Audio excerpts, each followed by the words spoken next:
Hi, I'm Bill Holcomb, and today we are off to Glencoe in Scotland to paint a beautiful country landscape. You can download my free sketch from the description and paint along with me. Please let me know if you have any questions in the comments and make sure to watch till the end for some bonus watercolor tips.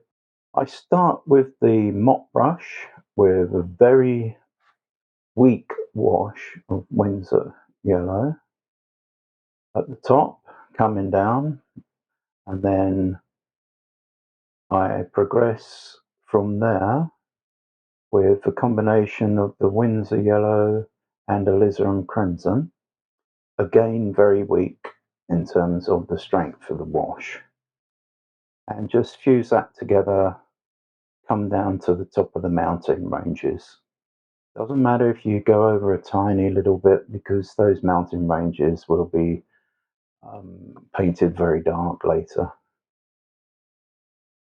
but avoid them as much as you can. And then a wash of Windsor blue, still using the mop brush, and I start at the top, but then I break it up and I leave little white bits here and there and some of the coloured areas from the previous two washes we laid down.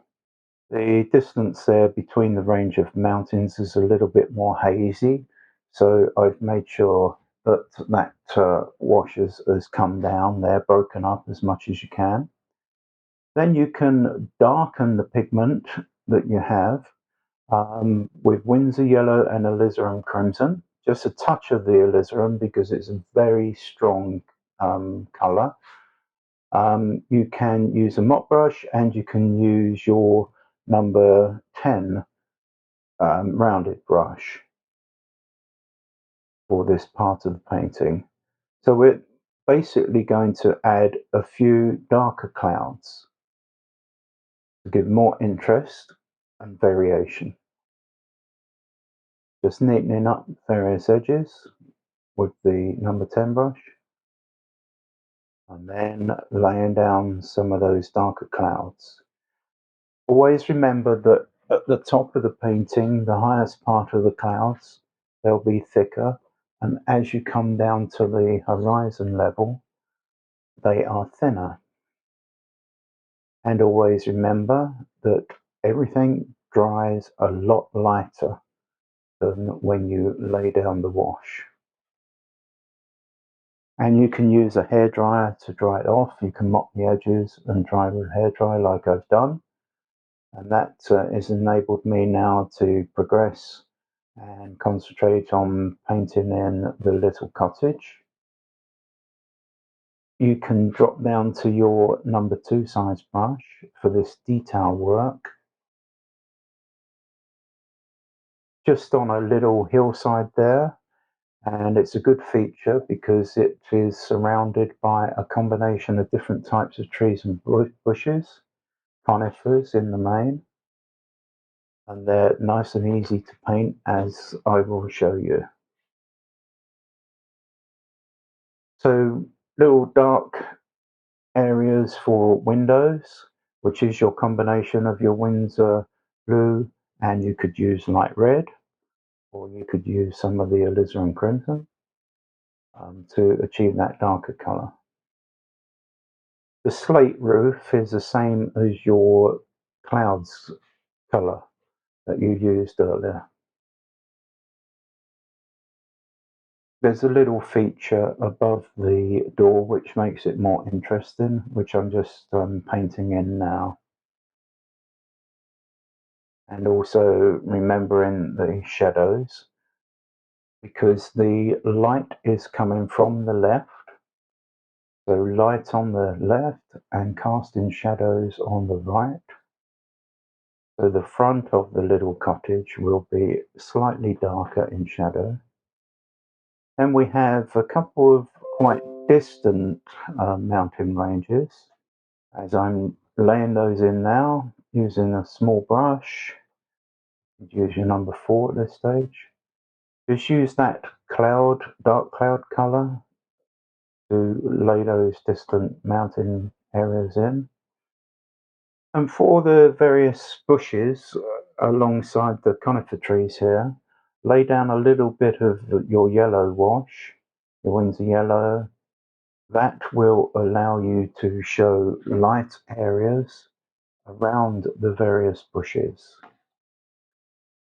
This nearby hillside has some nice variation in colour, so we're going to make the most of that.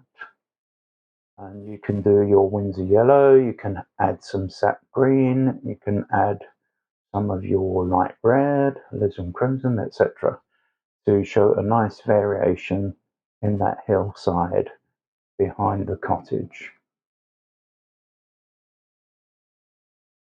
Wet in wet taking place and painting around the cottage roof, etc. The whites of the cottage come from the paper itself. That is the English style of transparent watercolor painting, where we use the paper for our whites rather than resorting to an opaque color like Chinese white. I think it gives a more convincing finished effect.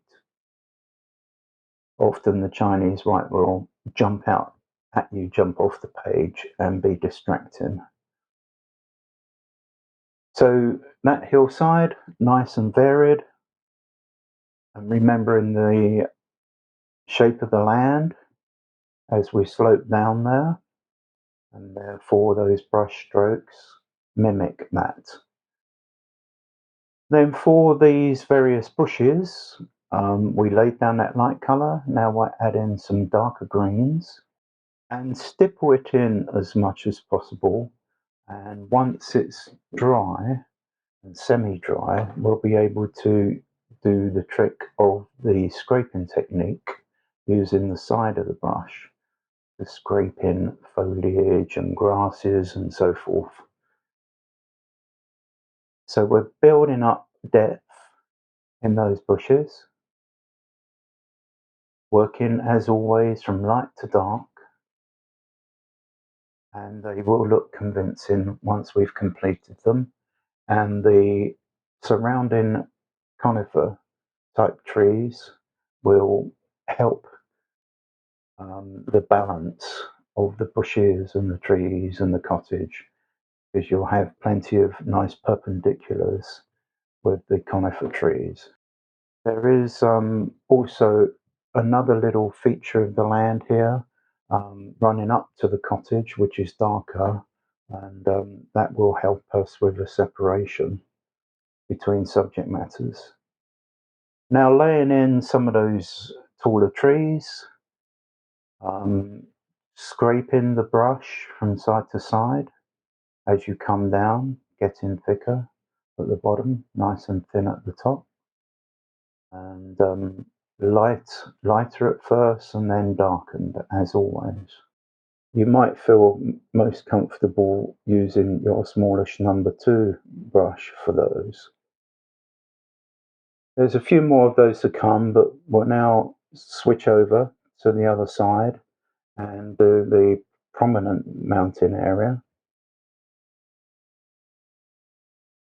That can be a combination of your light red and your Windsor blue at first, and then we will lay in some even darker of that wash. And just study in your photographs the topography, the lay of the land, and so that you can mimic those shapes with your brushwork. We will be coming on later to some of the early heather that is coming through, and Scotland is well known for it, including especially this location. And you'll be using your alizarin crimson to represent that heather. So now switched across back again and finishing off some of those taller trees with a small brush. Don't be afraid to make some changes if you feel like doing it in terms of the layout. You don't have to slavishly follow any photograph you have of this location. You are the one who is making the painting as you wish it to be.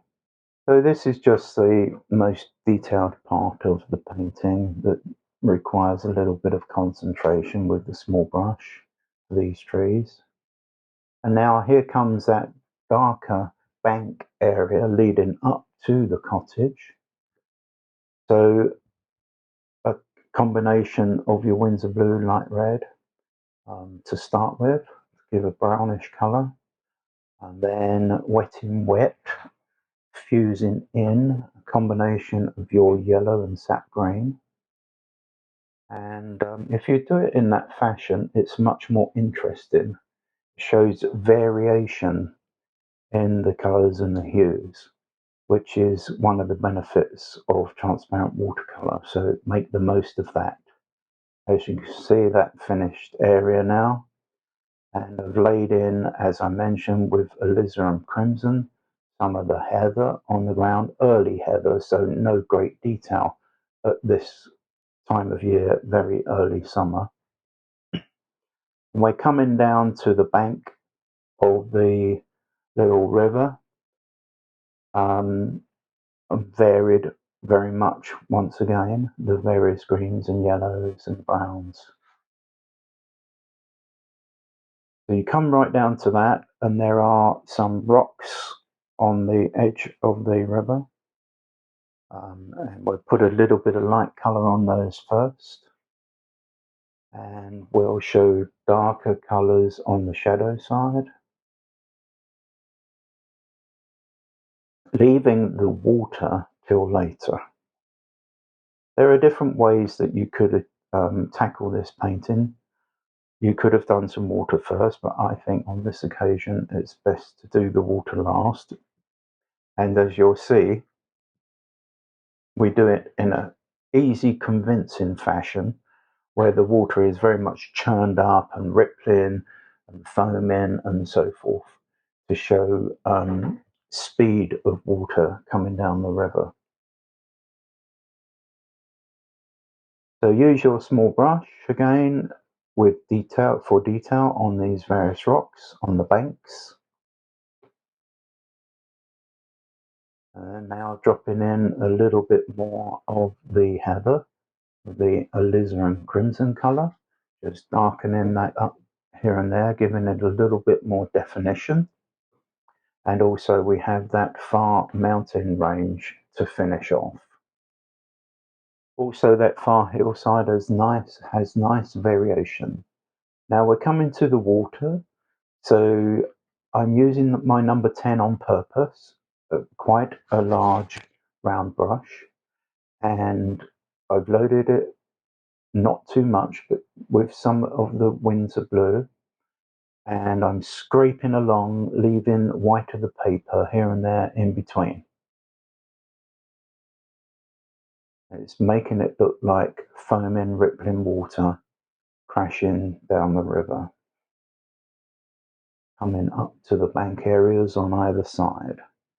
And here and there you can drop in a darker version. You can add a little bit of your light red or alizarin crimson to the blue, the Windsor blue, and darken here and there to show nice variation. There are a combination of ways of achieving the effect of water, depending upon what you wish to have as a finished product. But this is a good, easy, simple way, and I think is effective. On this nearby bank, I'm using the side of the brush scraping technique. I've loaded up with pigment and only a little water so that it's quite dry, which is enabling me to lay down the paint in a scraping rough way to show vegetation, grasses, etc. on the nearby side and the far back. You can use your number 10 for this. Again, just remember not too much water, so more pigment, and then you can achieve it. And here's the finished painting. I think it looks quite effective for Glencoe, Scotland with heather. Thanks for watching, and we'll see you next time.